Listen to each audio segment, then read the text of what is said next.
Welcome back to AI Pop, the podcast that loves to take these deep dives into the most fascinating parts of the internet. And today we're going to be tackling something that has us kind of scratching our heads, but like in a really good way. It's the unexpected triumph of Amazon Prime Video's Reacher Season 3. Unexpected, yeah, for her. It seems like this show, it's based on those Lee Child novels. Maybe you've seen them at airport bookstores. It's kind of become the sleeper hit. Okay, so let's get into it. We've got this Forbes article that lays out all the facts.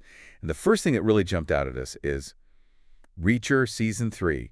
It debuted with a perfect 100% rating on Rotten Tomatoes. And not just a perfect score, but certified fresh, which means it has consistently positive reviews from, a significant number of critics. And that's not easy to do, especially for like a genre show like this. Yeah, it's like hitting a bullseye on like a moving target, especially in the world of streaming, where there's just so much content, and everybody's just trying to get your attention. And here's where things get really interesting. Reacher just seems to constantly impress critics. Season 1 had a 92% on Rotten Tomatoes, and then Season 2 somehow managed a 98%. Yeah, it really makes you wonder what they're doing, right? To have this level of consistent critical acclaim, I mean, that speaks volumes about the quality of the show. Absolutely. But we can't forget about the audience. So while critics are going crazy for the show, the article does mention that those early audience scores on Rotten Tomatoes are a bit lower, like around 76%. Of course, that's based on a smaller sample size, like only about 50 viewers at the time that the article was published. Right, yeah. Sample size is really crucial when you're looking at those scores. It's like trying to judge a restaurant based on a single Yelp review versus like reading through dozens of them. A larger sample size gives you a much more balanced perspective. That's a great analogy. But even with that discrepancy in the early audience scores, things are looking pretty promising over on IMDb. The new season, it boasts an average rating between 8.2 and 8.4, and that's based on hundreds of reviews. So it seems like audiences are enjoying it, even if those initial Rotten Tomato scores aren't quite as enthusiastic. Yeah, it'll be interesting to watch how those audience scores kind of evolve as more people tune in. But regardless, I mean, the critical acclaim is undeniable, and that often translates into like buzz and viewership. Which brings us to our next point. Reacher is a bona fide hit. For sure, big time. It just skyrocketed to the top of Amazon's top 10 list, even surpassing that wildly popular animated series Invincible. And here's like a crazy stat from the article. Reacher stayed on Amazon's top 10 list for almost 2 years between seasons 1 and 2. Talk about staying power, in a world where there are new shows popping up like every week. Yeah, it's almost unheard of, especially in this age of streaming. Most shows, they experience the surge of popularity upon release, and then they kind of gradually fade from view. But Reacher seems to kind of defy that trend. It really makes you wonder what the secret ingredient is. It's like the comfort food of action shows. You know what you're getting. And you can always count on it to deliver. If you're enjoying this deep dive so far, don't forget to hit that like button and subscribe to AI Pop for more insights into the most interesting stories online. Now back to Reacher. What do you think is driving this incredible success? Well, there are a few factors at play here. First, the source material is incredibly strong. Lee Child's Reacher novels. They have this massive and dedicated fan base, which gives the show kind of a built-in audience right off the bat. It's like having a head start in a marathon. The show doesn't have to spend as much time like introducing the character or building the world because the groundwork has already been laid by the novels. It's a brilliant strategy, especially in today's like crowded streaming landscape. Yeah, for sure.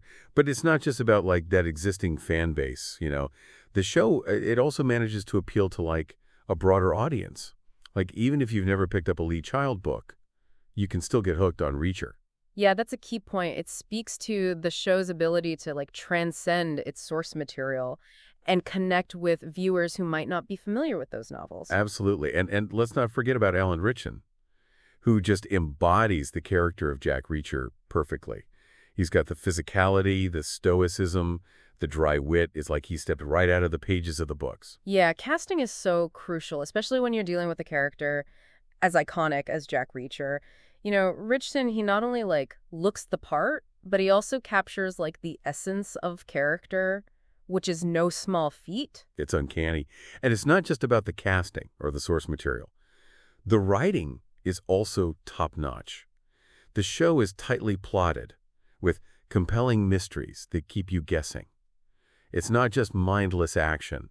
There's real thoughtfulness to the storytelling. Yeah, you hit the nail on the head there. It's that blend of like action and intrigue that makes Reacher so engaging. You're invested in the characters and the story, which keeps you coming back for more. But it raises an interesting question. In a world of streaming inflation, where production costs are just skyrocketing, how is a relatively grounded show like Reacher, with a reported budget of $14 million per episode, outperforming these mega-budget fantasy epics? It's a fascinating paradox. We're seeing shows like The Lord of the Rings, The Rings of Power, with its massive budget, reportedly experience like a 50% drop in viewership between the seasons, while Reacher continues to thrive. It's like the David and Goliath of streaming, except in this case, David is like a hulking former military policeman who can just dismantle a criminal organization with his bare hands. Precisely. It really challenges this assumption that bigger is always better. Reacher demonstrates that you don't need to rely on elaborate special effects or like sprawling worlds to capture an audience. Sometimes a well-crafted story with compelling characters is all it takes. And it's not just about the budget. The article also cites Severance as another example of this trend. That show, with its minimalist setting and focus on dialogue, reportedly cost a whopping $20 million per episode. It's mind-boggling to think in a show that primarily takes place in sterile office hallways can have such a high production cost. Yeah, it highlights the fact that production costs aren't always about visual spectacle. Sometimes it's about like the intricate details, the nuanced performances, the things that create a sense of atmosphere and tension, even if they don't necessarily scream like expensive on the surface. It's like the difference between a blockbuster action film and a psychological thriller. One relies on explosions and car chases, while the other builds suspense through like subtle cues and atmospheric tension. Both can be equally captivating, but they achieve their effects in different ways. Exactly. And Reacher seems to have mastered the art of like the slow burn, that gradual buildup of tension that keeps you on the edge of your seat. Yeah, it's like a pressure cooker, slowly building up steam until it finally releases in a burst of action and satisfaction. What's fascinating is that this success might be signaling a shift in audience preferences. We've been inundated with these like sprawling effects-heavy epics for a while now. But could there be a growing appetite for something more human scale? It's certainly a possibility. Maybe after journeying to Middle-earth in traversing distant galaxies, audiences are kind of craving something more grounded, more relatable. Something that reminds them of the power of a good story well told. We're curious to hear your thoughts on this. Have you noticed a shift in your own viewing habits? Are you gravitating towards shows that prioritize character and plot over spectacle? Let us know in the comments. And if you're enjoying this deep dive, don't forget to like and subscribe to APOP for more explorations of the most intriguing corners of the internet. We'll be back after a short break to discuss the final implications of Reacher's success and what it might mean for the future of streaming. Okay, so we're back and ready to kind of wrap up our deep dive into this whole Reacher phenomenon. We've talked about the critical acclaim, the audience engagement, and even the possibility of these like shifting viewer preferences. Yeah, but there's one crucial aspect that we haven't really touched on yet, and that's the financial side of things.